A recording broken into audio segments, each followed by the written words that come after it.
Big welcome along to the Young Hearts Run Free podcast. Larry, how are we doing today? I'm doing great, guys. Thanks for having me. Thanks for joining us all the way from Iowa in the dead center of America. Yeah, it's pretty scenic here. There's corn to the north and corn to the south and corn to the east and corn to the west. Okay. So, we'll get to it, but I can kind of see how sometimes you're dragged over to Tennessee for a bit of change of terrain. Yeah, I'm about 1,000 miles from Frozen Head State Park. So that's why when I go down there, I go down twice a year. And when I go down, I'm usually gone for 10 to 14 days. Because either I started off doing van camping and then now I pull a travel trailer. And to drive that far, gas is my biggest cost. And Frozen is such a magical place that once I'm down there, I kind of like to spend as much time as I can. So. Brilliant. Well, before we get on to the sort of main topics, which will be centred around Frozen Head State Park, we like to find out a wee bit more about our guests and a wee bit of your backstory, and a bit about what brought you into the world of running. So over to you, Larry, to tell us a wee bit about yourself. Sure. I grew up in a horrible little coal mining town in eastern Ohio. I decided 1 year of schooling was too expensive and I wasn't applying myself. Ended up just working and then joined the military. I went to the Army at the age of 22, fought in the first Persian Gulf War. So I was in Saudi, Kuwait, Iraq. I came back and got out of the military and I went to work in New York for a company that did video games and movie special effects. And then I had a job offer here in Iowa, had 2 young kids at the time, and moved here to Iowa and loved the place. And several years later, I became an avid cyclist at that point, and got divorced. And my friends talked me in. They're like, "We're going to go run it's called the Deadwood Half Marathon up in South Dakota." And this is 2010, 2011. And they're like, "Come on, we're going to go run." And I'm like, "I fucking hate running." I was like, anything running me, it's either going to be a dog I don't want to fight, or they got to be, steal my beer and running away from me. So, but I decided I was like, I hadn't run since the military and everything else. And I was like, well, all right, I'll give it a try. And pretty much everything else I don't do anything in moderation. So these guys are going up to do the half marathon. And I went through the mindset, well, people that run 10Ks run 5Ks every day or most of the time, and half marathon run 10K. And if these are guys running a half, I'll just go run the marathon. So my first official race of my life at the tender age of 42 or 43 was the Deadwood Marathon up in South Dakota. It's a trail course. It's a rails to trail course, basically. I didn't know the difference between trail and road. So I was expecting, water every 2 miles in these little dainty cups and no elevation or whatever. I got up there. My oldest daughter went with me, and I found out that the reason my friends are running the half is because the half starts on top of the mountain and runs down into Deadwood. The full starts on the other side, which means you got to run up it and then down the other side. So my dumbass went out there with no water bottle, no nothing. It was 93 degrees when I finished 6 hours later, and I had my first marathon under my belt. Which kind of got the bug to me. I felt pretty accomplished, and it was a good thing in my life to just start focusing. It was a healthy outlet. October 2012, I become associated with a group out of Omaha called the GOATs, the Greater Omaha Area Trail Runners. And they were a fledgling group, had just started, and become really good friends with some of the founders. And loved the guys. And I did my first 50K in October 2012. So between October 2012 and October 2013, I did 1,000 event miles. That included a 50 miler in a blizzard, 100K on a high school track, 100 miler. And then I ran across Iowa as a fundraiser for multiple sclerosis. So that was 310 miles in the middle of July, which was an absurd thing to have done. So, and ever since then, I found that the love in the trail running community was much greater. Obviously you guys probably know a huge difference between trail runners and road runners. Just a mindset and a camaraderie, I think. And I just fell in love with it, and I just kept it going, and I've slowly dialed it back. As you could tell, I cast a pretty good sized shadow. So I've always kind of been used to just kind of muscling my way through, stupid enough to start and stubborn enough to finish kind of guy. And I know what it's like to chase the cutoffs, which made me a great crew person and stuff as well. So I always thought that the more you crew, the better runner you become, and the more you run, the better you are at crewing. And that's kind of what's landed me in my current spot where I'm just happy as can be. So brilliant, man. My kind of guy. I love that. Dumb as shit. Welcome to the party, brother. So, Yeah. Can I ask a question though about the goats? What's the size of that group? What is the Omaha Trail Runners? How many are there? So when they started in 2012, there were probably less than 50. And now they're at least 5,000, maybe more. Oof, wow. Active runners in the group, I'm going to guess, they have some events where, they'll have 400 or 500 people run their event. So they have some great talent that has come out of there. Casey Lichtig, better known as the Pixie Ninja, has had some phenomenal showings at Western States. Jody Seminole has done Cocodona 250, has multiple 100s. They have a whole race series of races that the goats put on. So they're about 3 hours from me. So I go over to a lot of their races now and just kind of volunteer and help out. And my favorite one that they put on now is called Hitchcock 100. So there's a 50-mile version and a 100-mile version, and it's the first week in December. It's cold as shit. The weather's always a factor. And so the 100-miler has somewhere around probably 36,000 feet of elevation change. And it's nothing big. Most of the hills are maybe 400 or 500 feet elevation, but they're steep. So it's kind of that death by 1,000 climbs. And it's a nice looped course, but it's a fun atmosphere and everything. So they put on some fantastic races. If you guys are ever in the States, and they have one, I'll make sure I get you into them. Death by 1,000 climbs. That sounds like a YouTube video title or something, doesn't it? That could be. And something else you mentioned in your intro, Larry, about running across the state of Iowa. Yeah. How 310 miles? How long did you do that? Was it all at once, or? Yeah, well, it was. Yeah. So it was for an organization called MS Run the US. And it was the first year of that. And it was a lady who had run across the US, I believe, in 2010 on her own to raise money for multiple sclerosis. And I've done biking and led the Wells Fargo bike team for many years on raising money for multiple sclerosis.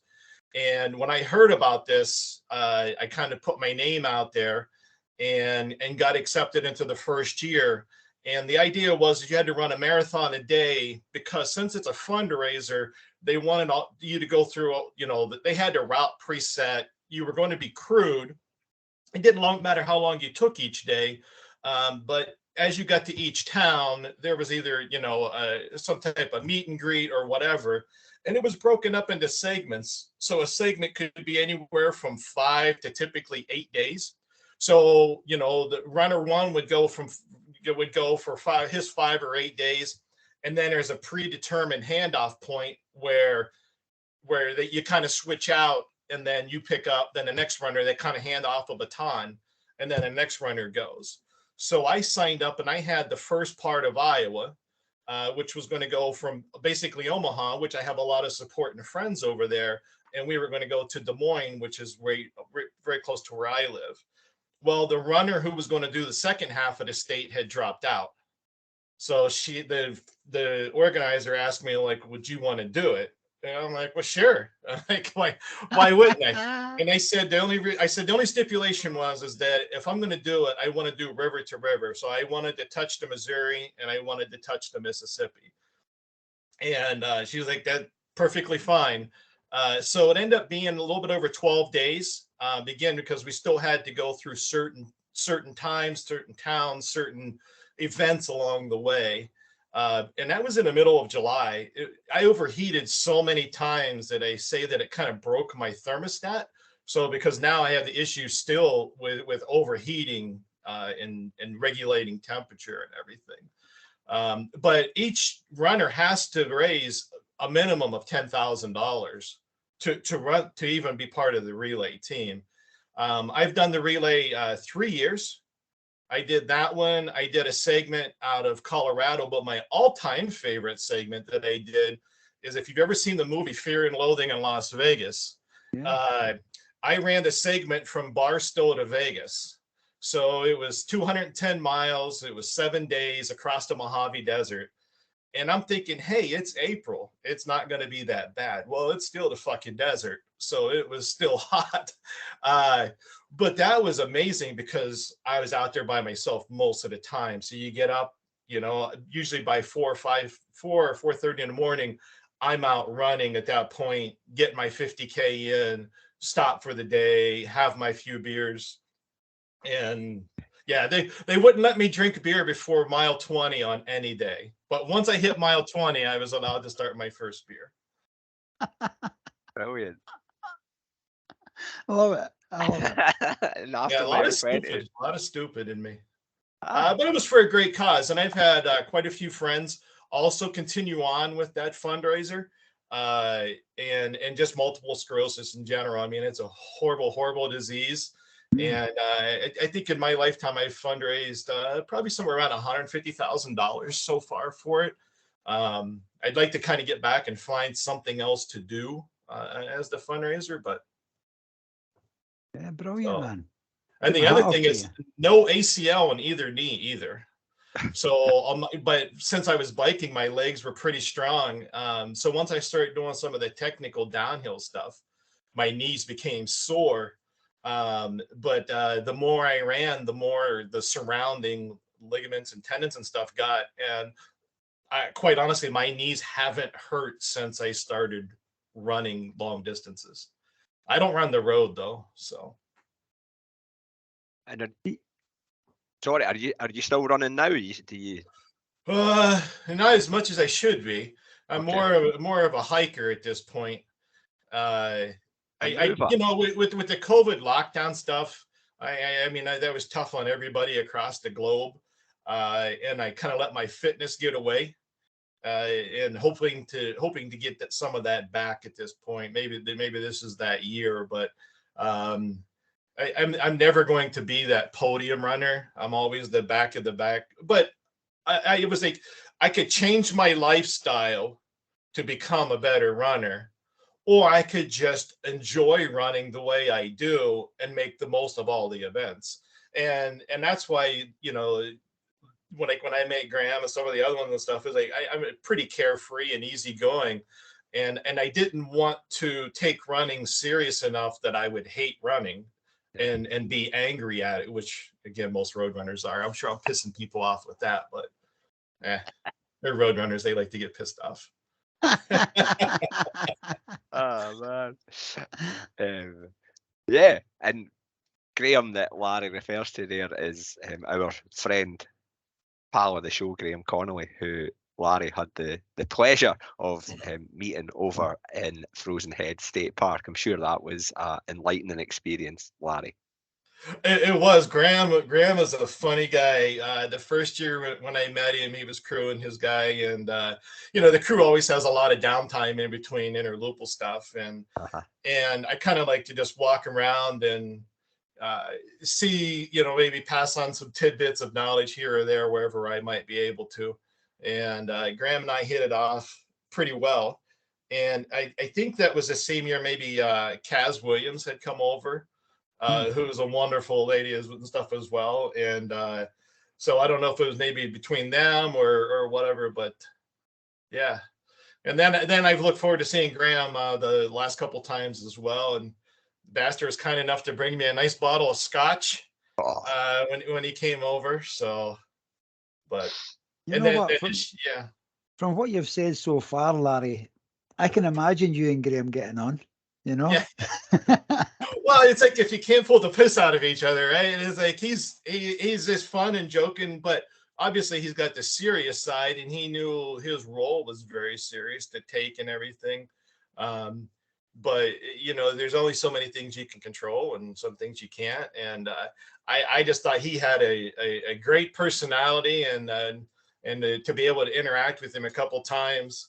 And the first year I met him, he kind of surprised me, because when he was getting ready to leave break camp, he come over and gave me a little bottle of scotch, and he just said, I brought this, and he's like, I was going to give it to whatever runner or whatever that I enjoyed meeting the most or whatever. He ended up giving it to me, and I was pretty honored by that little touching memento that he gave me. So it was very nice of him.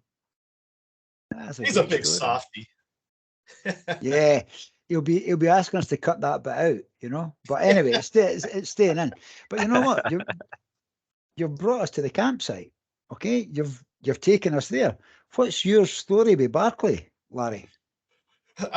So like I said, in 2013, I had a great year, and 2014 was the first year of the Barkley Fall Classic. You know, I'd heard of Barkley, but there was no documentary back then or anything. So I had some buddies that said, "Hey, let's go down and see what this is about." And I'm like, "Sure." And so we went down in 2014.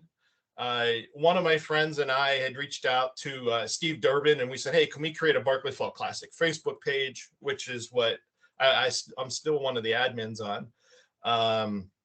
So we did it, and we went down there, and I had my ass handed to me. So, but I fell in love with the park before I fell in love with the race, if that makes any sense. Yeah. The park itself is a very magical place to be. And it's a geological oddity. It's a geographical oddity. I mean, it's just an amazing place to go. And so when no GPS, and I was a data geek all the way up until that point where everything had to be documented and in a spreadsheet and mapped out. I haven't worn a GPS since 2014. And, the first 2 miles is basically a 2-mile climb. After you get to the gate, it was a 2-mile climb up the mountain. And like, I'm living in Iowa at that point. I've got nothing but a 2,000 foot vertical anywhere. And, so the first year was, just didn't realize how tough was going to be. And so I went back, since I had run that, I had a buddy that I was familiar with that went down and got into Barkley in March of 2015. And he said, back then you could have 2 crew people. And he said, "Hey, since you know the park somewhat, would you come down and crew me?" And he had another guy coming down to crew him, and I'm like, "Sure." So kind of fast forward, I had 3 epic failures on the BFC, never finished it, made it to the prison once. And then started punching bibs on the 50K loop. So instead of books on the Barkley, there's people out there like myself with punches, and you punch the bibs.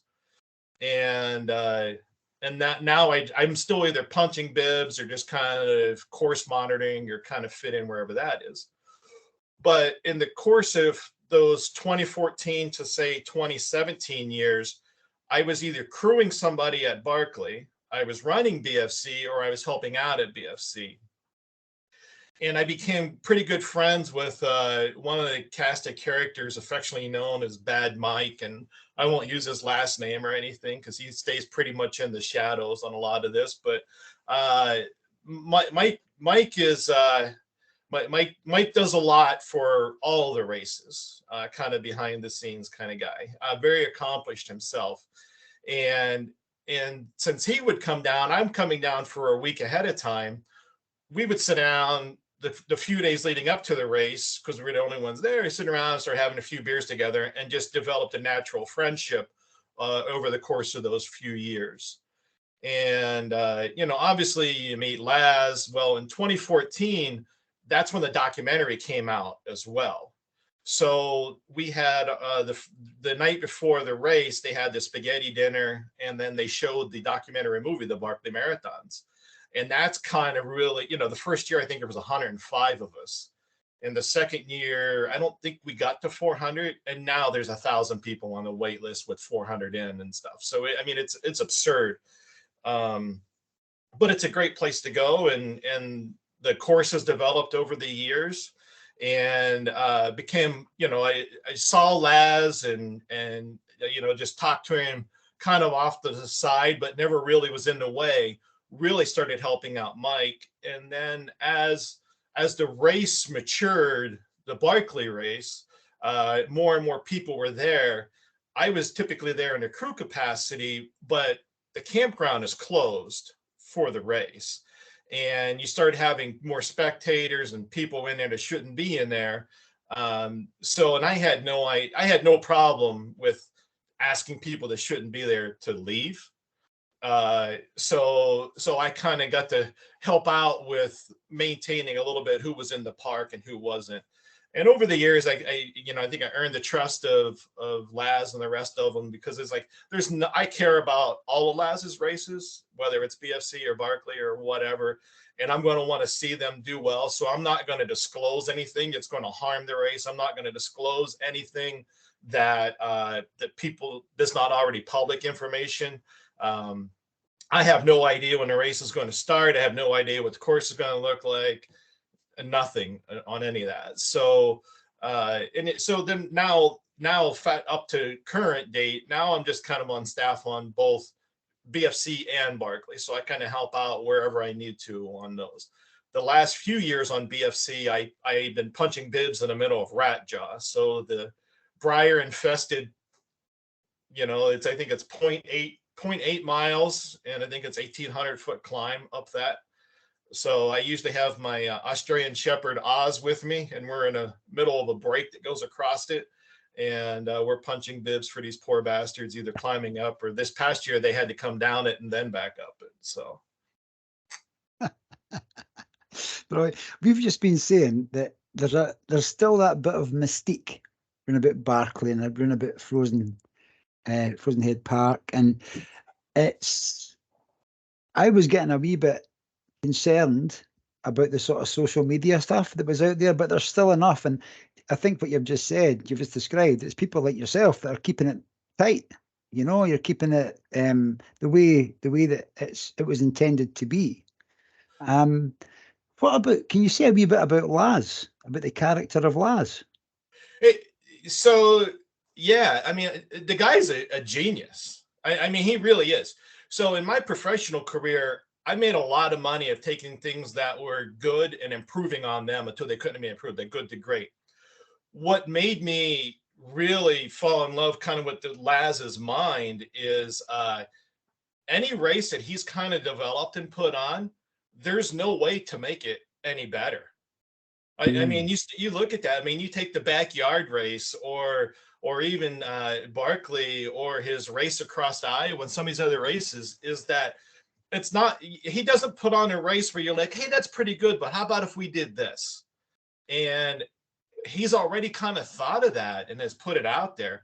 The guy is a very, very accomplished runner from basically his youth, and still puts down the numbers. I mean, he has the love of the road and the love of the trail.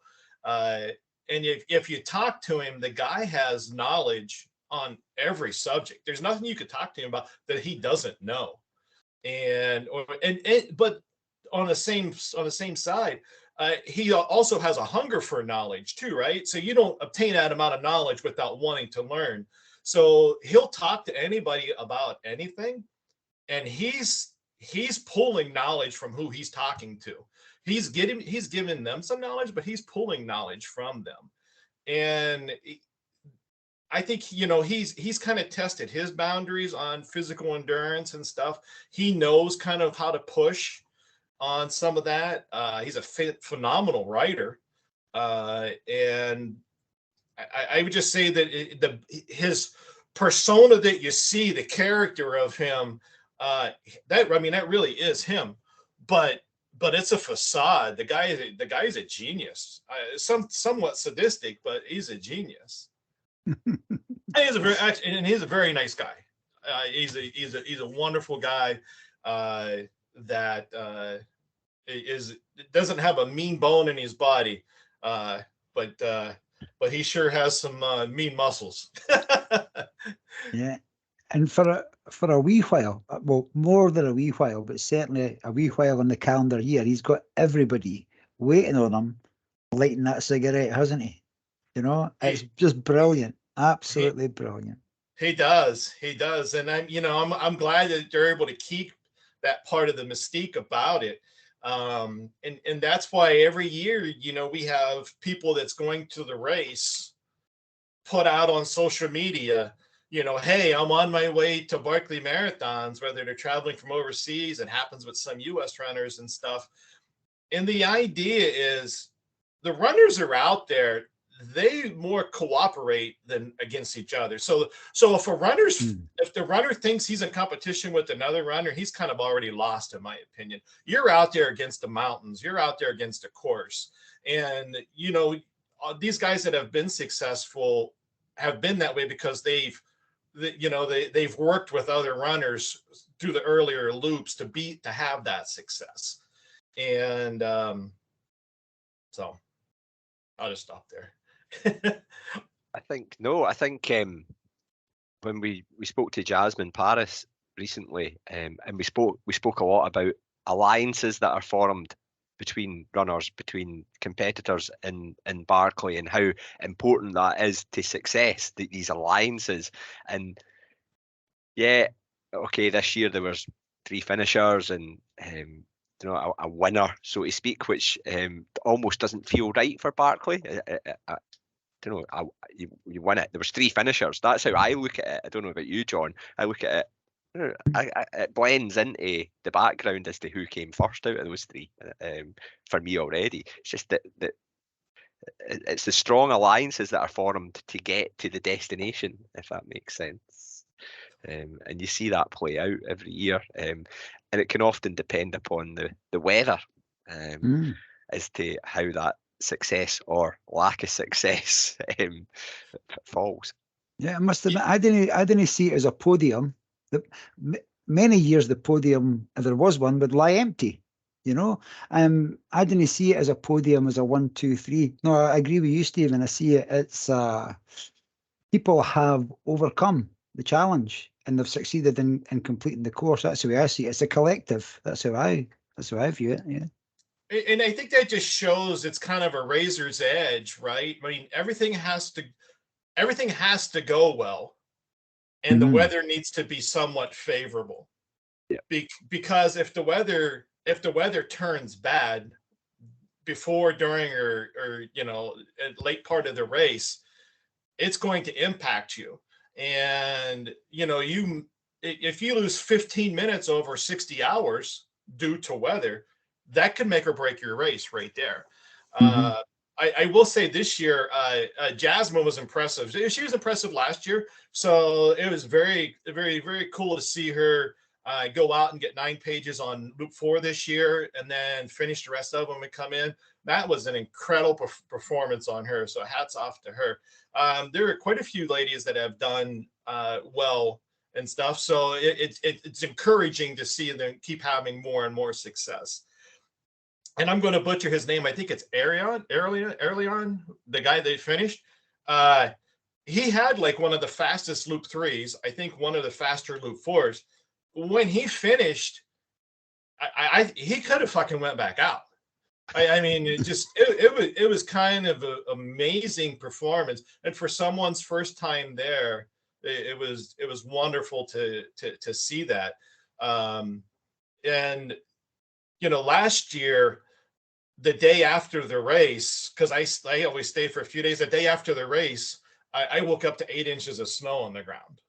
Yeah. And that, 8 inches of snow, you're not going to do well on there. So I saw a photograph, and it was you who was credited with the photograph of the yellow gate, and it was basically, not many hours after the end of the race was scheduled, and it was that snowfall was apparent, and they just missed it by a whisker.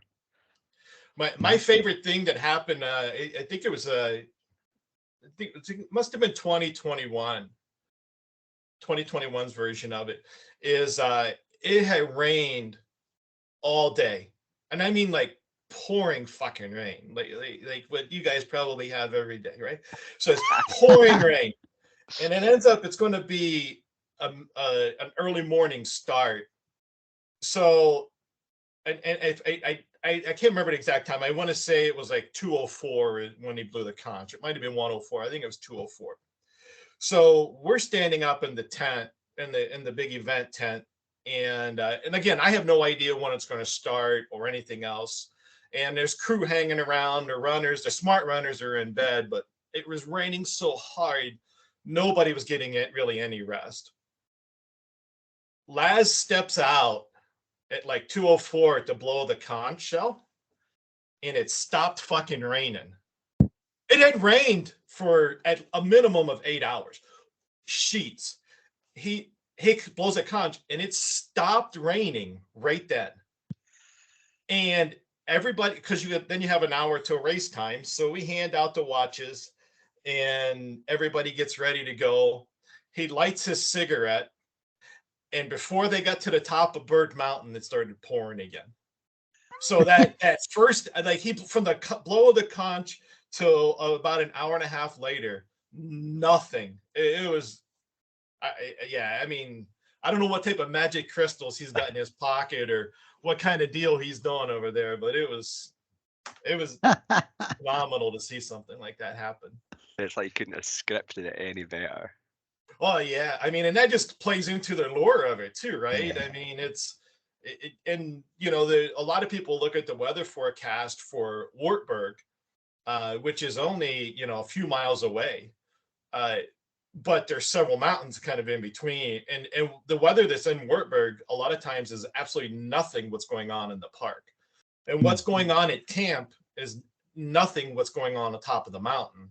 So almost every year, you're like the first night, I mean, they saw some snow and some hail and stuff on top of the mountain. Down in camp, you don't see any of that. Now, it could be the inverse a lot of times too. Mhm. But yeah, weather's almost always a factor. And, you know, with weather being this year, it was very cold the first night. A lot of the water jugs, I believe, were frozen. So they showed up to a block of ice for their refreshing drink. But yeah. Can I ask a question? I don't want you to compromise anything. I wouldn't expect you to do that. But you mentioned about handing out watches. Can you speak about the watches that you give out? Sure. So I've been lucky enough to hand out the watches to the runners the last 3 years. Laz gets the watches. So it started 4 or 5, maybe 2019 might have been the first year, maybe 2018, the first year of the watches. And, you know, because there's no other electronics allowed, right? So there's no GPS, no altimeter, none of that stuff. So in order to not have to look at everybody's watch, I'm guessing was the reason behind it, he went out and bought these $8 Walmart watches. And then he sets them all so that when it rolls over to, say, he puts them on military time, sets them so that it rolls over to 000 is the start of the race. So like when you hand out the watches will say 2,300 hours because race time starts at 000. And the runner has to come and get his watch, his or her watch. So they come up and then you hand them the watch. The watches are still in the box and they're in there pretty firmly. I mean, Laz doesn't zip tie them in there, but they're in there firmly. And you get some of the guys that'll come up late to get their watch, and then they can't get their watch out, and they end up either breaking it or ripping it apart. One year, someone threw their watch box on the ground, and at the start of the race, and I think Laz ranted on that for about an hour. That he was like, find out whose fucking watch box this is. And he's like, I'm not here to pick up their goddamn trash. You figure out who it is, and their race is over right here. So that was a fun part of it. A couple years ago, it was actually very, very funny. He gave out analog pocket watches. So the pocket watch, you got the little button on top to flip open the cover. The first guy that comes up and give him the watch rips the cover completely off the watch. And Laz is laughing his ass off at that point. And the guy's like, you've outdone yourself this time, old man. This is worthless piece of fucking junk. So and Laz in good spirits is like, well, Larry, from now on, you're going to have to show them how to open that watch so they don't rip that cover out.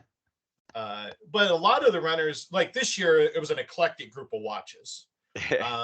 One of the watches was a touch screen, and which means you couldn't just look at it and see what it was. And if you touch it, it may go into different modes or whatever.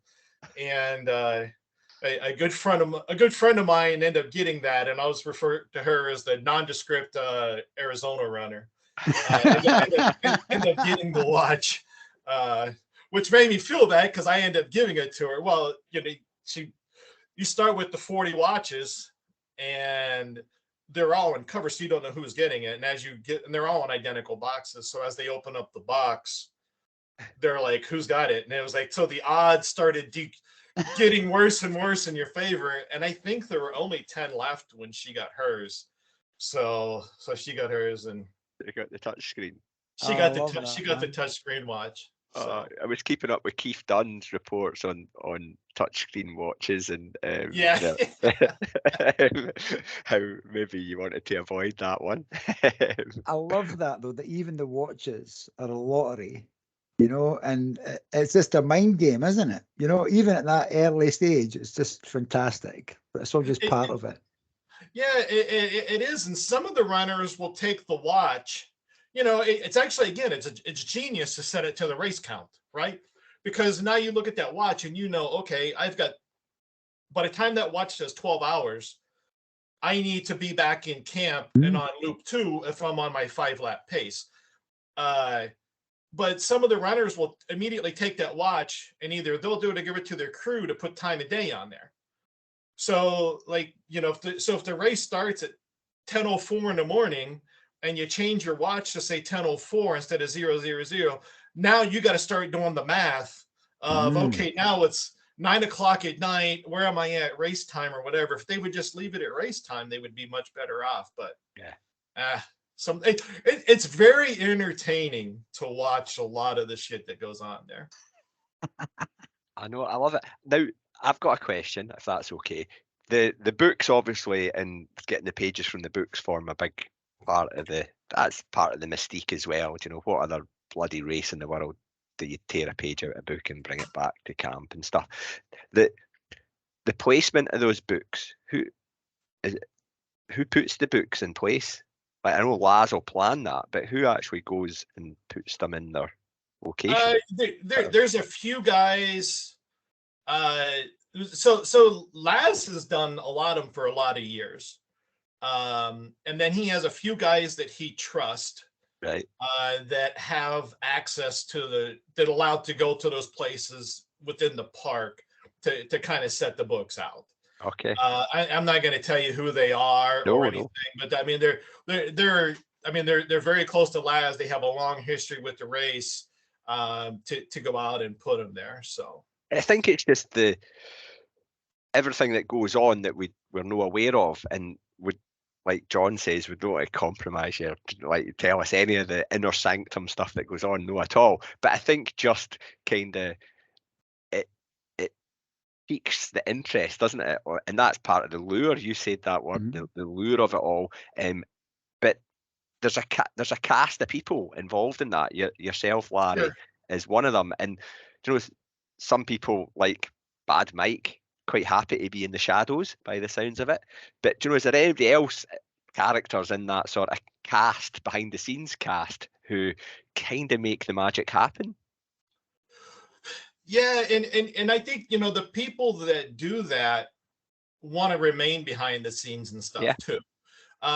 Just for the simple thing is they don't want people coming to them and asking them about it or trying to be part of it or kind of whatever.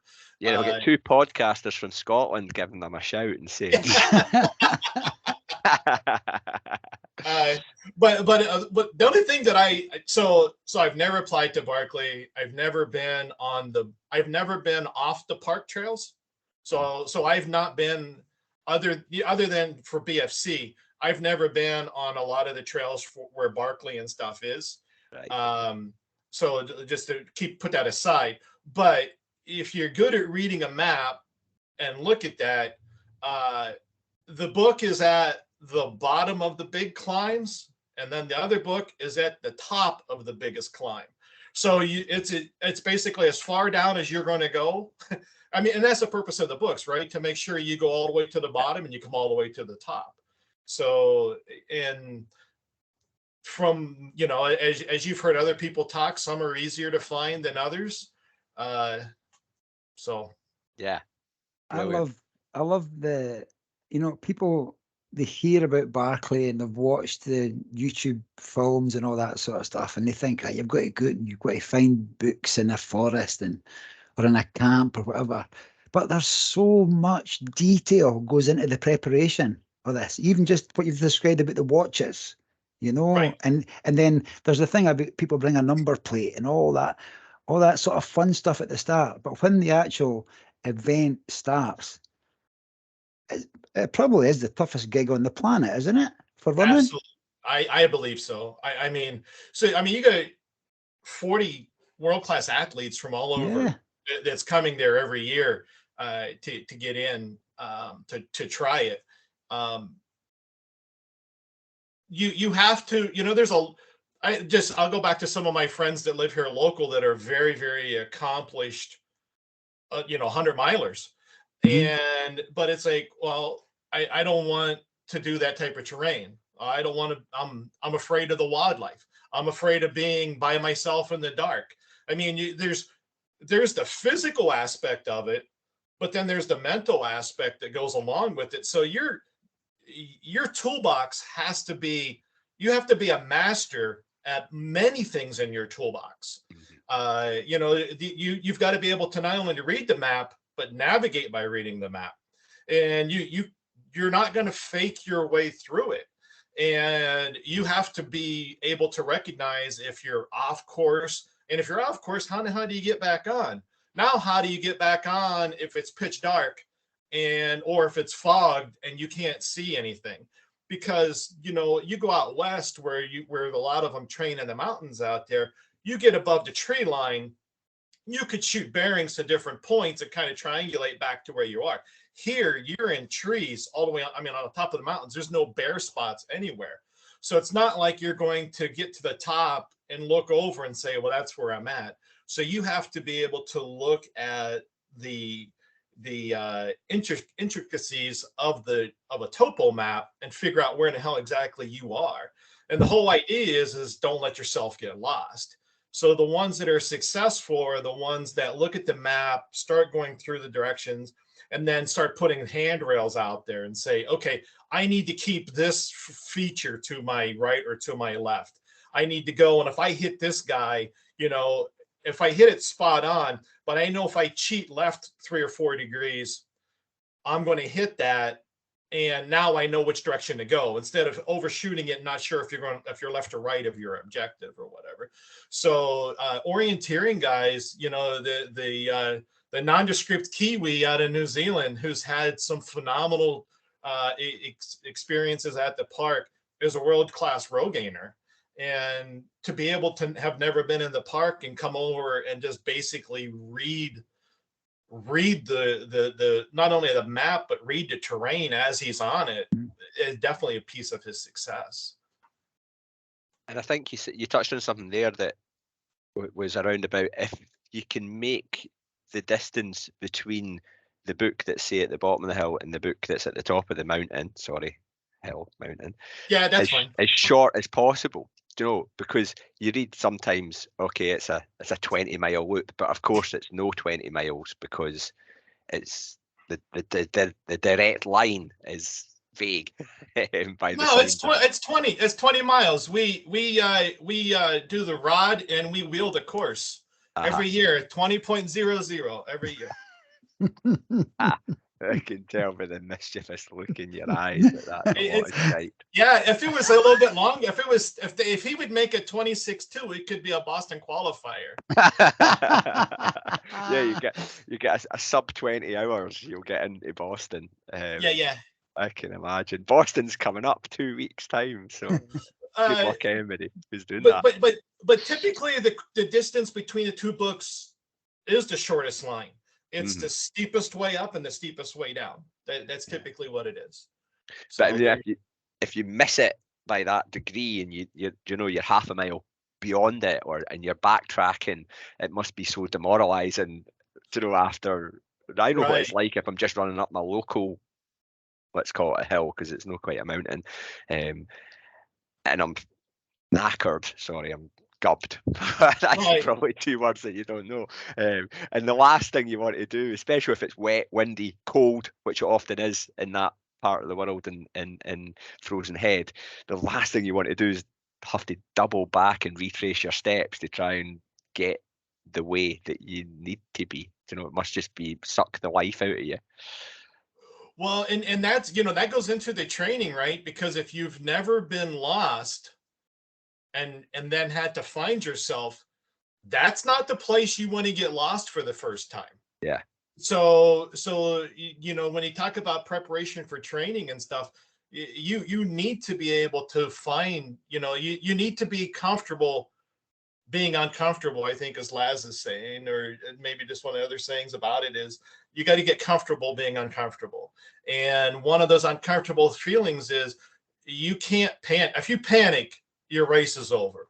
No matter what happens. If your light goes out in the middle of the night and you wasn't smart enough to bring a backup light or whatever, your race is probably most likely could be over. But if you panic, it's definitely over. If you get lost or you start looking at your watch and you decide I'll never make it in time or kind of whatever, as soon as you panic, it's kind of done. And that's not just this race. I think that's probably most other ones. But this one has you on that level of anxiety, I think, from the time you get there at packet pickup until the time you're actually listening to taps, the anxiety level that everybody feels is typically pretty high. There was the runner last year who got lost and got picked up by the state police or something on the. That's Carl. Yeah. Carl he's one of the finishers this year. Yeah. Yeah. and you read things like that happening, and like you say, Larry, these guys are world-class endurance athletes who bodies, minds have been trained over years and years to be able to cope with everything. And even there, somebody like that getting disorientated or no going the way that they want it to is just testimony to how grueling I think it is to be on the ground. And I think it's that imaginary being on the ground that we've obviously not got. And when you do cast your eyes on it, you say, I can see how this is difficult. Yeah, I think that everybody who's ever done it, I listen to them as they come back into camp and everything, and it's always such a magnitude higher level of difficulty than they ever imagined. Yeah. I think that just, ones who have done well or have a background or at least some exposure to like some fast packing or whatever, these multi-day things where they're kind of on their own. Some of the athletes that show up have never chased a cutoff. They're used to running their 100 milers in 16 hours and not even seeing dark. Yeah. Right. So, good point. You have to go all day, all night. That's day one. You're not even halfway through the race yet at this point. So if you've never stayed up 36 or 48 hours prior to this race, I think your chances of staying up, knowing the physical exertion that you have to put to even get around the course, you're probably not going to be able to stay awake like that. And if you're factoring in sleep on loop 1, loop 2, or loop 3, or something along those lines, there's a rude awakening for a lot of runners when it comes out and they're like, yeah, I guess maybe that's what it is. So my biggest piece of advice that I've given people over the years is makes you, whatever day the race starts on, let's say the race day is day 0, days -3, -2, -1, you should be banking as much sleep as you can to make sure that all your tanks are kind of topped off. And then the day of packet pickup, you should have all your gear ready at that point. The smart rentals will have 2 identical packs, so they can come in on loop, grab the second pack, go out, and let the other one. You've heard Laz talk, and the multiple people have mentioned how crucial that interloopal time is, where you got to come in and you got to get back out, and the more time you spend, that race clock doesn't stop. So having all that gear and stuff ready, and then once you get your packet pickup and you make your map and stuff, the smart runner is off their feet, kind of relaxing at that point, because you don't know when the race is going to start. Now you're in that 12-hour window. So if you stayed up all of day 0, so if you stayed up if you get up the morning of packet pickup, you probably flew in from someplace, so you've already got a little bit of jet lag. You stay up that entire day, and like this year, the race didn't start till 10 o'clock the next morning.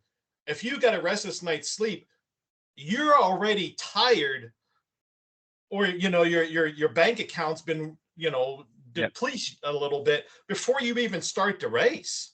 So the smart runners will be like, I'm gonna get as much sleep as I can prior to the race, and then they have no control over. John Kelley put a great article and stuff out there about, basically, he worries about the things he can control and doesn't worry about the things he cannot. The weather, what's the course going to be like, none of that shit. It's like he deals with whatever he needs to deal with as he gets there. But the things he can control, he controls. He knows what's in his packs. He knows what his stuff is. He knows what his gear is going to be. He's tested it and everything for it's not like, hey, I've got this brand new pack I'm going to try on Barkley for my first time or whatever. And this happens at Barkley Fall Classic too. So, I mean, obviously on a much smaller scale, but. Well, Barkley Fall Classic is, you say a smaller scale. What is it? Is it 50 miles? No, so there's a marathon option, but it's 50K. 50K. Okay. Again, it's a certified course. It's always 31 miles as well. So, and it is a Boston qualifier, since it's been certified. Good luck, but the Barkley Fall Classic does get some of the it has in the past has had some of the traditional Barkley climbs and stuff in it that you can't do any other time of the year. So like Rat Jaw that you do on Barkley Fall Classic almost always incorporates Rat Jaw, just so they can kind of get the experience of that. Some of the other hills and stuff that Barkley Fall Classic has done have also been on a Barkley course too, right, that are not park trails. But the park trails themselves, again, whether you're on a single track or not, you're still climbing 1,800 feet, with an average of 800 to 1,000 foot per mile up, and the same on the descent too. And anybody who's ever run downhill, it's like, you run downhill for 2 miles, dropping 2,000 feet, your legs are shot. Yeah. And every climb that you do is easier than the one that you're going to do. So each one gets progressively harder. It's like goodbye quads. They just go to jelly, don't they? And I think you just said something there around about, and it's a wee bit of lack of appreciation because of where probably John and I are from, but the fact that there's marked trails in Frozen Head, but there's parts that you, as a member of the public, you wouldn't be able to go on, and that are open as part of the Barkley or the Barkley Fall Classic. Is that right? Yeah. Right. Yeah, because the park itself, again, it's kind of that geological oddity part of it. They're right on the precipice of being, I think they get enough rainfall to be considered part of the temperate rainforest. There are some flora and fauna that are within the park that don't exist anywhere else. So there's a different class. I think it's class 1, 2, and 3. So there's some class 3 nature places that are out there in the park where they want to protect that stuff, where nobody's allowed out off the course. And that's why they limit Barkley itself to 40 runners, because they do it in the spring before any of that stuff typically has come up. So, but 40 runners is going to do pretty minimal damage. And it's not like all 40 runners are going to go out there and do 5 loops anyhow. Yeah. But now you take the Barkley Fall Classic, almost all of that is on the park trails. There's usually a section off of the Jeep road. And then the rest of it is in well-established, like the power line cuts, whether it's a Rat Jaw or one of the other signature hills. Right. But at no point in Barkley Fall Classic do we go off trail within the park through the actual forest and stuff itself. So even for the Fall Classic, we don't do that. There you go. That's something I wasn't aware of. The floor on the fawn. I wasn't aware of that. So that's something I've learned today. So thank you very much for that, Larry. Sure. Can I ask? There was 3 finishers this year, which makes it a good year for the finishers, right? Right. In your experience, have you got a favourite year that jumps into your head? You know, it kind of every year there's always something that goes on. You know, like I had brought up the year, ripping the cover off the watch or the rain stopping. There's always a few great epic stories. Unfortunately, most of the time they come at somebody's expense. But I mean, I like to joke about it, but I'm pretty lucky to be able to stand there and witness in person 40 of the world's top athletes come in and attempt to compete something like this.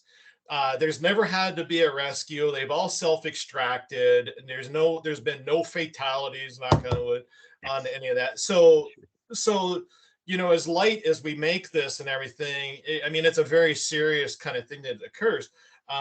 But also, those are the same people that can handle kind of the jib and jabs a little bit about it. If you're one of those people that get pissed off with the littlest things, you're not going to do well in Lazarus races, because there's everything is there to challenge you mentally and physically. And I kind of coined a term of aggressive patience.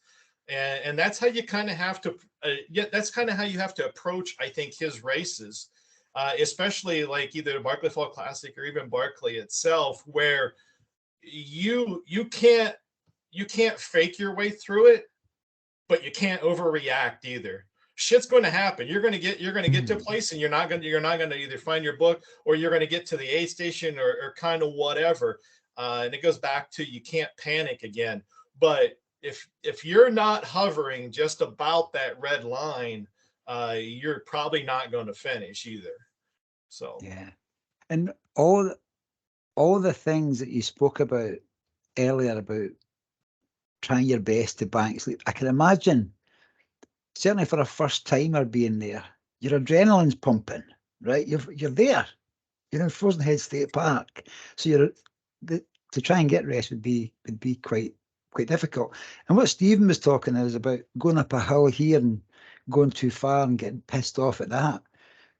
That's okay on loop 1, but when you get to loop 2 and 3, and if you're lucky enough to get to 4, then you're tired, the hallucinations start, there's all that sort of stuff going on. You must see some people in a bit of disrepair, shall we say, coming into the finish line. Yeah?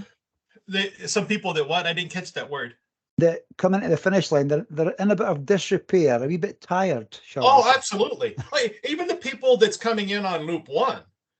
I mean, again, it's a 20-mile loop, but it's a brutal. So here's one of my favorite data points. In 2017, when John Kelley finished, I believe that it was the same year he went and did Kona Ironman in Hawaii. His Ironman time, so that's the 112 bike, the 2.4 swim, and the marathon. His Ironman time was the same as one of his fastest laps.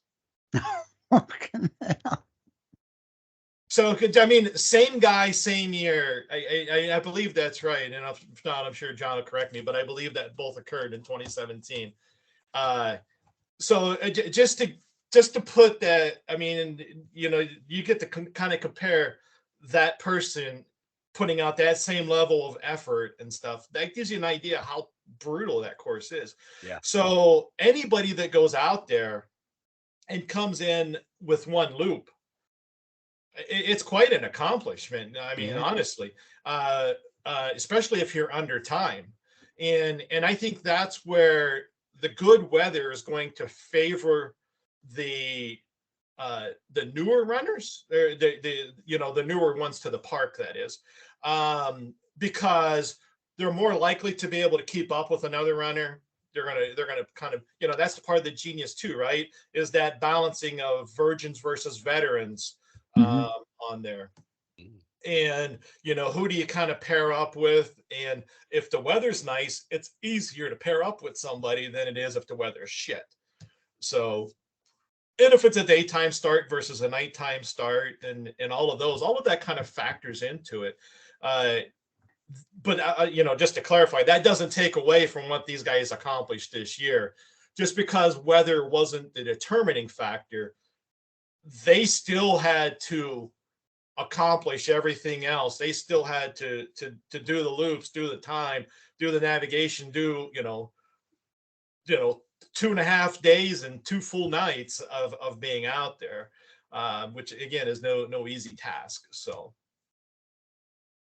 brilliant. I love the analogy with John there around about the Ironman and the full Ironman completing that in less time than it takes. So the question is, what is tougher? This is like clickbait shit going on here. What is tougher, just to wind up people who do try a full Ironman or one lap of Barkley? Vote now. Well, you know, it's kind of funny because Laz created BFC as a taste, so that if people, there's a lot of people that have heard about Barkley because of the documentary, that is like, oh, I'm going to come down and I'm going to do that, and they come down and do BFC, and they're like, fuck no. It's like after you do a BFC, are you ready for 4 more loops of this? And that's the condensed version of it, right? You don't even have, I mean, that's the easier version. Yeah. So that has weeded out a lot of the pieces too. And I think you guys know, like the top male and female performer of BFC get an entry into Barkley. This year we had the nondescript bearded guy that has done is a BFC 9-time finisher that had a good showing again this year. And then the female finisher, she had a good showing again as well too. So here's a little bit of insight. It's like Laz's humor. So I asked Laz once, I said, so Laz, if a woman wins BFC, does the top male still get an entry into Barkley? He's like, fuck no. If they can't beat the women of BFC, they have no business being at Barkley. So, and again, I'm sure in this day and age, people are going to be offended by some of that, but it's all tongue in cheek and everything. You know, I know Laz is super proud of how well Jasmine and the other females had performed this year, as he is of the guys who's come out and showed what they're made of. So I think he would love to see a woman finisher. I know he has said that. Then usually the next statement is, but none will, and I'll keep saying that until they prove me wrong. So you know what though? What he's doing is he's providing the platform for people to test themselves, and I think that's what people. There's something draws people, because I'm sure if there was a waiting list, it'd be quite a healthy waiting list for people to get the opportunity to go and test themselves in that environment, you know. So, and we spoke recently, as Stephen says, to Jasmine Paris, and we spoke briefly about what she'd learned from her previous year and her previous visit, and I think what she was saying was it was just that experience of being there, you know, because you can't. There's nothing quite like getting the smells and the sights and the feel of the ground, you know. So hopefully, fingers crossed, Jasmine will go back again, you know. Well, Waste absolutely. I think if she wants to come back, I would imagine that she would come back. I mean, I think she would get in.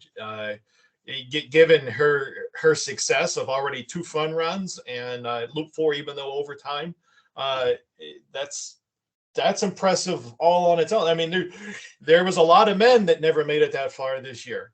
So maybe she'll be the one, or maybe she's the one that is inspiring somebody else that's going to come and get there.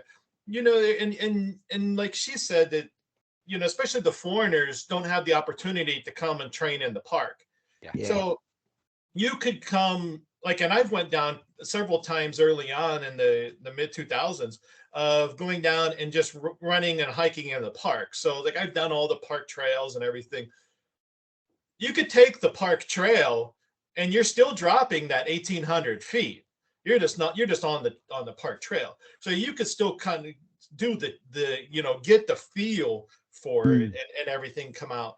A few years ago, I came up with the idea. I said, I think it must have been 2018, because I think I remember talking to John about it. I said, if you had to run every trail within the park, any order you want, Jeep roads don't count. You could use them as a connectors or whatever, but you got to run all the park trails. Start wherever you want, but you got to cover them all. How would you kind of approach that? And I kind of put it out to the group, and that's where Laz came back and said, he said, well, why don't we just make it the boundary, the park trails that go around the boundary of the course, very similar to what early Barkley was. And that was the birth of that, what they call the Barkley Challenge Loop. So people could come out there and run that 20-mile loop. And a lot of people have. And that's turned into a great piece of training for those who are serious about either BFC and or Barkley itself, or just people that want to have come down for the love of the park. Again, the park staff, the rangers, everything about that whole place down there is a magical place. It's a lovely place. The people are very friendly.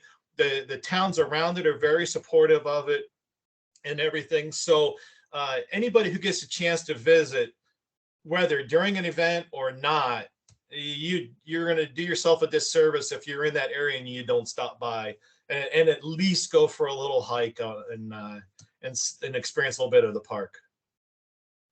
Tennessee tourist advert is complete. Yeah.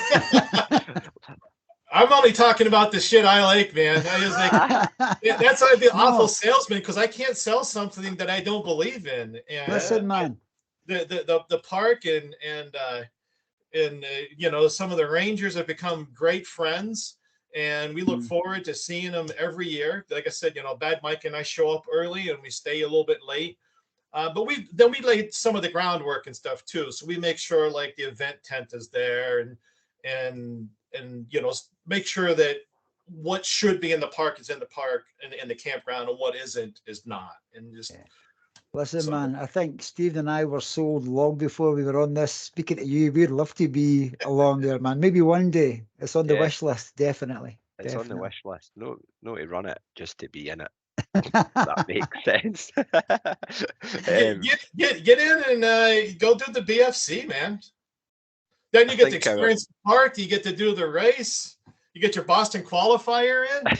I mean, I think our mutual friends may be partaking in that this year. So he is. Yeah. I told him, because I always have the one of the group sites that is there's only 20 campsites, and there's 2 of them that are group site that hold, you know, more than just your 1 or 2 tents. And since I pulled my little travel trailer, and then I always have you know, Jen the medic, who's the medic for both races. We kind of have like a little staff site, and some of the other ones that support the race will end up staying on my group site as well.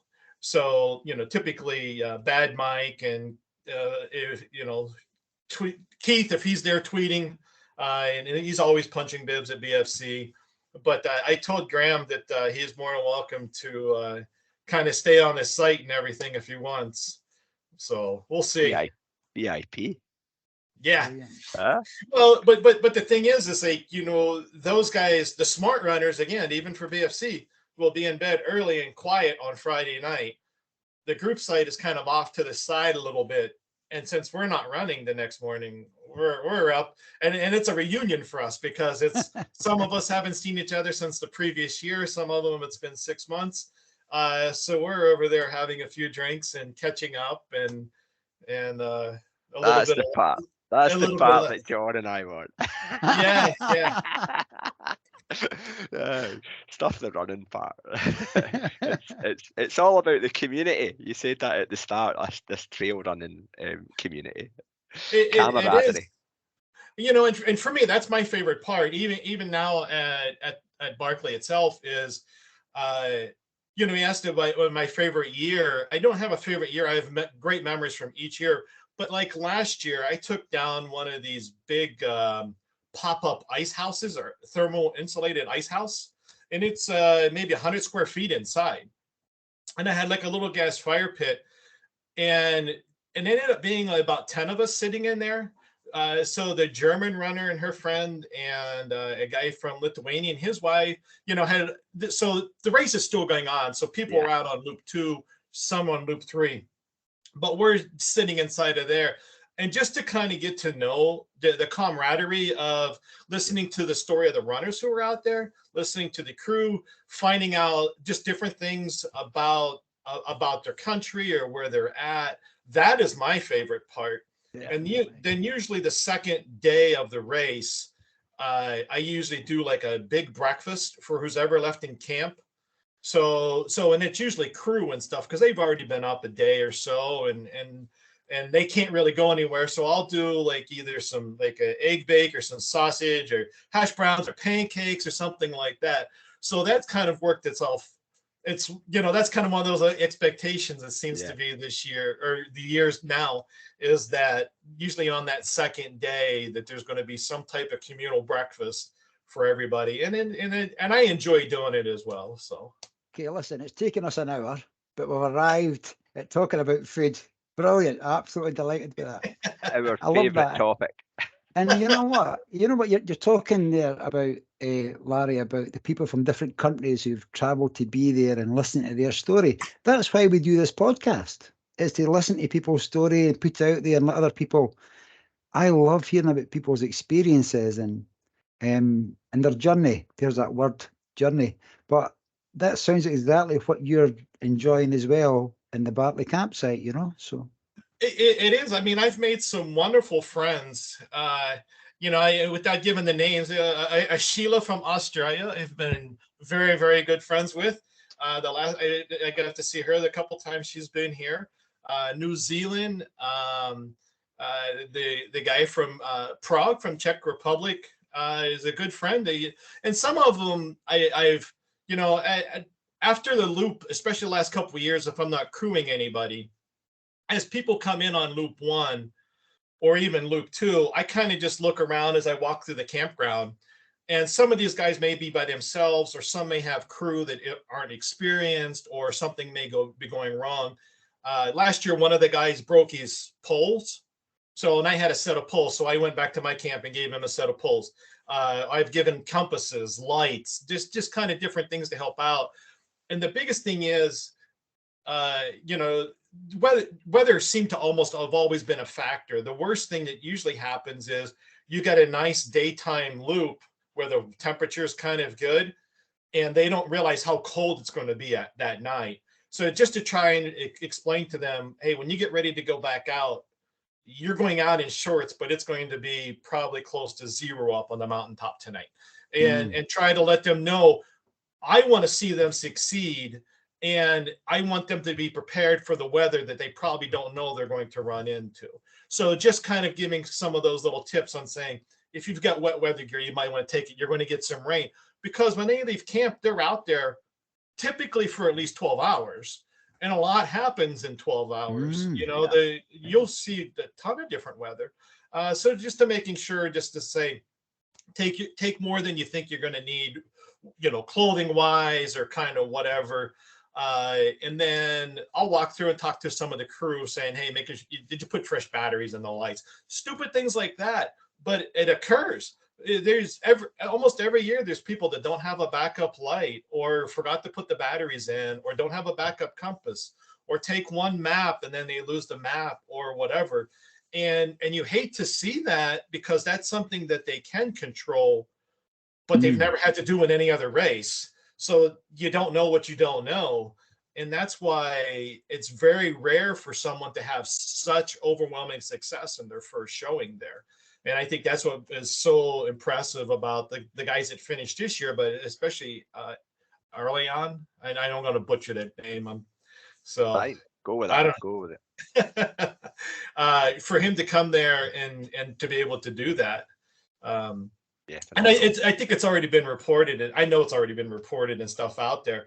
But the fun story, the epic part of this year was where one of the books was. It was on a junction of the park trails, and the book never got put away, and it was sitting out, and someone hiking on the park trails found the book and brought it and gave it to Laz.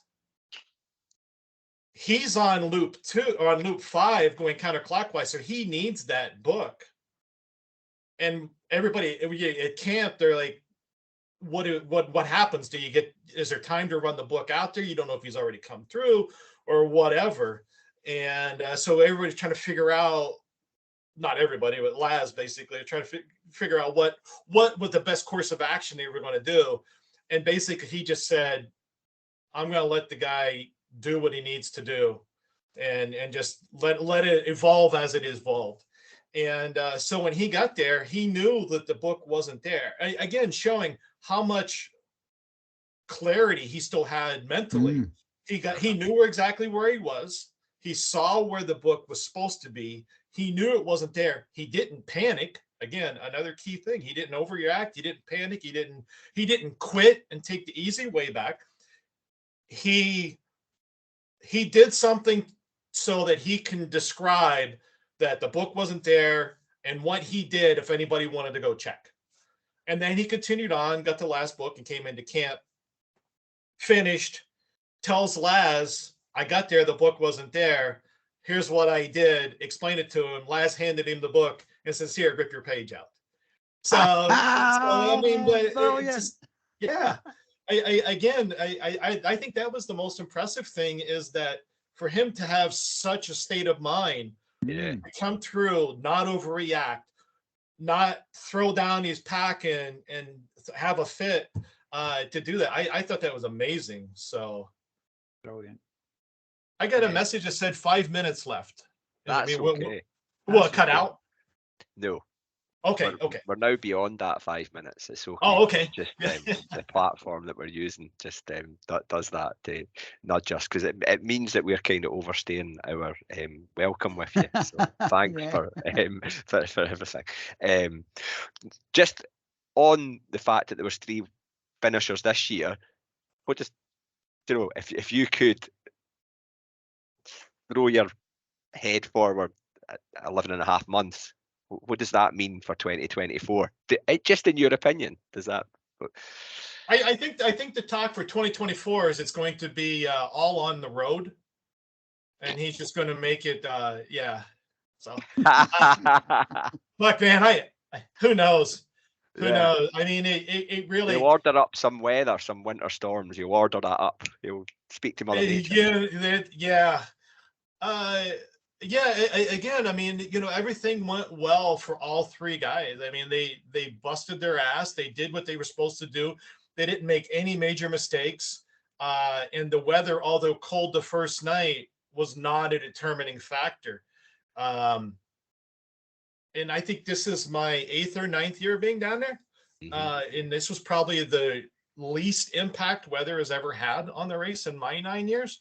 So my guess is the odds of weather being shitty next year are probably going to be. Again, even after this year, the day after the race, it poured. You probably had an inch of rain right after that. So it's kind of hit or miss. A lot of times during the race, it's been shitty during the race.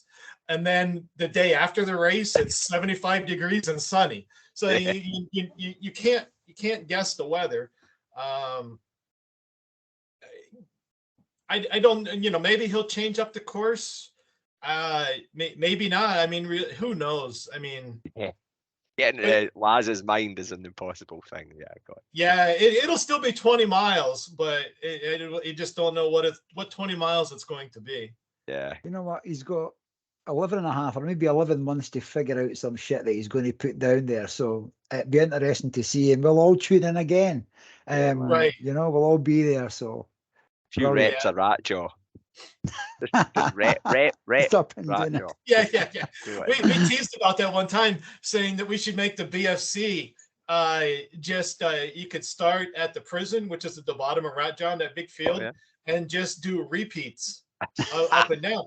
But here's the interesting thing with Rat Jaw, though. So 2 years ago on BFC, you had to climb it, and then you did another part of a loop, and then you came up it again. By the time they came up to the Briars a second time, it's like a highway, so it's still steep. It's short, but it's still very, very steep. But people climbed it faster the second time than the first time because the Briars were no longer an issue.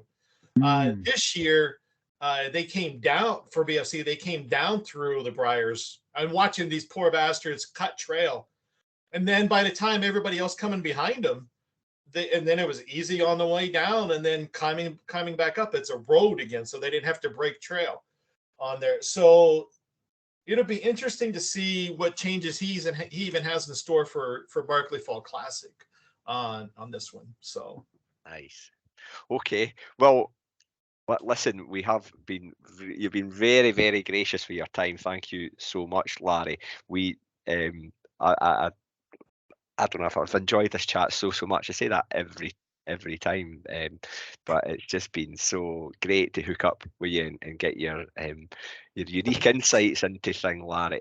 Larry, the question, I know you've been pondering this one, Larry, that we've got for you next is a submission into something that we call the Young Hearts Run Free Dialect Dictionary. So a word or phrase, something that is quite unique to where you're from, where you grew up, maybe. So I'll give you two, and you can decide what you want to put in there. One is from where I grew up in Ohio, and one is from where I live in Iowa. So the Ohio one is yins, and it's spelled Y-N, either S or Z, however you want to put it. And yins is it's a term that means kind of y'all, you group. You know, it's like, it's good to see yins. You know, it's kind of one of those things. They're referred to as yinzers if you're from that Ohio area on there. But my other one here in Iowa, my son-in-law, I'd heard him say, and that's called which is very appropriate for Barkley, and that's the hee-haw fuckabout. The hee-haw fuckabout. Yeah, so H-E-E, then H-A-W, and then fuck about. And that's kind of the version of people just goofing off, kind of the clusterfuck, but in a little more you know, someone's over there goofing off and kind of wasting time and everything. You know, it's like you know, you could apply it to Barkley, where maybe they're over there at camp and they're just getting their shit, but there's no purpose to it. And they just got their hee-haw fuck about going, where so that's. I like that. It would also make a brilliant name for an actual race. The hee-haw fuck about. You know, 50 miler. Yeah. Maybe we're onto something there. That's two submissions that have dived right into the dialect dictionary. Thanks for these ones. My idea I have I'm sorry, go ahead. We'll see, maybe we could add in clusterfuck as well. That's the first time I've had that. So that's brilliant. Clusterfuck, that's a military term. Yeah, clusterfuck's been around for quite a while. Yeah, it's a familiar term for John and I, because sometimes the podcast ends up being a bit like that. But we've also got like a word like yins, haven't we? Like, yeah. You know, well, there's a very famous comedian, Scottish comedian, Billy Connolly. He goes by the name of the Big Yin, so that's the big one. You know, the big yin. So it's very, very similar to that. Yeah, it is. Yeah. So It's funny how that. Thank you for that. Over to John for the final question. So Important question. one quick thing is you talked about like a race, like the race idea or the hee haw fuck about race. The one thing that I keep telling Laz and the other event coordinator for BFC, Steve Durbin, I would love to see the BFC race, because the BFC race, you know, you don't get the map until packet pickup either, so nobody knows what the race is going to be until packet pickup. I would love them to do a race where you get a map to the first aid station, and then at the next aid station you get a map to the next aid station, so you have no idea where you're going next, how long the race is going to be, or is it 3 aid stations, 4 aid stations, 5 aid stations? You have no fucking idea. I would love to see that race come to fruition sometime. I think that would be a blast. Larry Lake there. Aye, I think a bit of Lazarus rubbing off on you, Larry. That's exactly what's happening there, man. Right, listen, let's wrap this up with Larry Kelley's submission to the LaBeouf Buff Collection Volume 4, which is a quite eclectic mix of songs and tracks that we've got from our guests on the show. What would Larry Kelley like to add in? So there's a band, I believe they're out of Leadville, I'm pretty sure out of Colorado, and the name of the band is Clutch, Clutch. Yeah. And they have a song called Electric Worry. And the first time I heard that song was back right after I'd run the book Born to Run, which got me into running, you know. And the Leadville was still owned by Ken Colbert and stuff, and it wasn't part of Lifetime or at that point, so it was still a smaller race, but famous. But it wasn't corporate sponsored the way it is now. And they came out with a trailer for the race, and it was called The Race Across the Sky. And this was the soundtrack that was behind that race footage. And if you listen to that song, it is fantastic. And it's yeah, I'll just leave it at that. So Electric Worry by Clutch. We need to get a link for that video you're referring to as well. Hopefully it's on YouTube. I'll send it to you as soon as we get off of here. I'll put it in the email. Awesome. I've got to say, on the band Clutch, I've heard of Clutch because a good friend of Graham Conley's is a guy named James Stewart, who's a fantastic runner as well. James is a DJ as well, multi-talented guy. And on one of his shows, he played a Clutch tune. It was a cover version, Fortunate Son. I think it's Creedence Clearwater Revival. Yeah. They do a great version of that. So Clutch, they're not new to me, and that's going to be a fantastic addition to our playlist. So thank you very much, Larry. And thank you very much for your time, man. It's been absolutely phenomenal speaking to you. It's been very enjoyable. I wish Graham would have joined, because I'd like to have give him a few more jabs. Feel free to jab away at him, because he doesn't have to be there. Graham has actually just messaged me, and he asked me to ask you if he's had to shoot a pig yet. If you've had to shoot a pig yet. He says you'll know what it means. I'm guessing he's talking about the pigs. Is that what he's saying? The pickia? Is that it? Yeah. Ask him if he's had to shoot a pig yet. Honestly, it's a thing. I'm guessing that he's saying that that's the kind of pig. And no, I haven't. Right. You know, we make the joke, especially at BFC. So you go back to Frozen Head State Park. There's a lot of wildlife out there. Yeah. And not all of it's friendly. So like I've come across the 5-foot timber rattlers before. There's a lot of copperheads and a lot of wild pigs. The new park manager has allowed them to start thinning out those wild pigs. So last couple of years, they've put a dent in the population. They destroy the park, and they're very, very dangerous.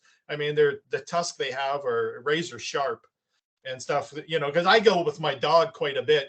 And even I live in Iowa, he gets a rattlesnake vaccine, the dog does, just in case he gets bit, to kind of prolong it so that the effects aren't as bad. Not saying that he would survive, but to just kind of help him. So there's a lot of things in the park besides the terrain that'll fuck you up. Okay. Thank you for that.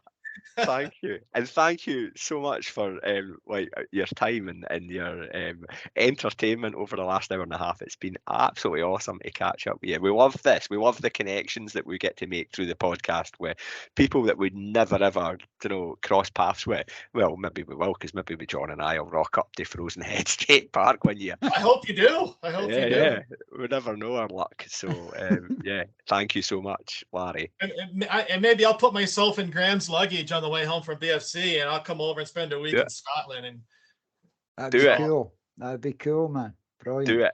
Yeah. Well, fellas, thanks for the invite. It was an honor to be there, and it was fun to talk about it. Like I said, the park is magic. Laz is a genius.